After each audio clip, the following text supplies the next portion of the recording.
आम्ही जर समजा नाही का आता ओला उबर साठी म्हटलं की भाऊ काहीतरी कर, डायरेक्ट कंपनी भारताच्या बाहेर घालतो दुसऱ्या कंपन्या डायरेक्ट नवीन 15 दिवसात नियोजन सगळ्या गोष्टीचं लागल तेवढा खर्च करायचा.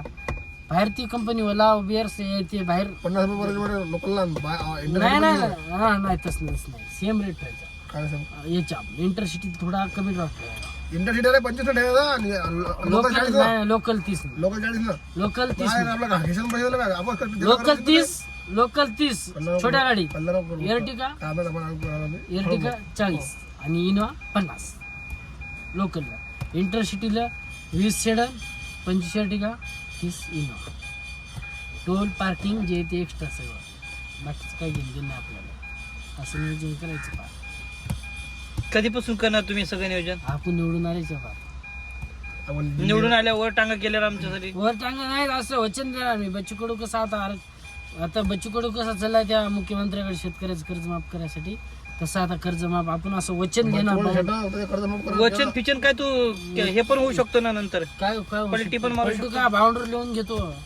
बिनविरोध निवडून द्यायचं मला.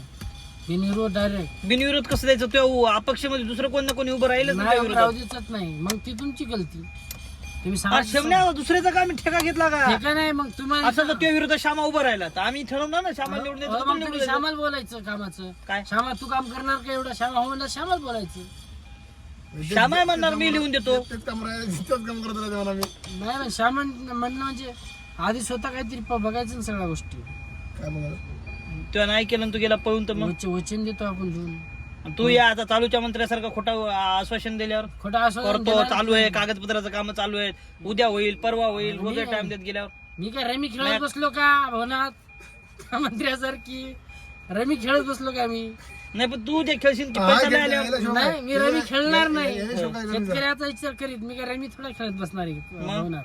मी मग विचार करणार शेतकऱ्याचा, बाकी काय घेऊन देणार नाही. शेतकऱ्याचं डायरेक्ट कर्ज उचलायचं 6 महिन्यांना माफ, पुढच्या वर्षी उचलायचं की पुन्हा 6 महिन्यांना माफ. डायरेक्ट परमनंट निर्णय. मी जोर मुख्यमंत्री होईल, पंतप्रधान होईल का मंत्री होईल तो आपला निर्णय तर ठोक शेतकऱ्यासाठी हेच राहून जाणार आहे. नाही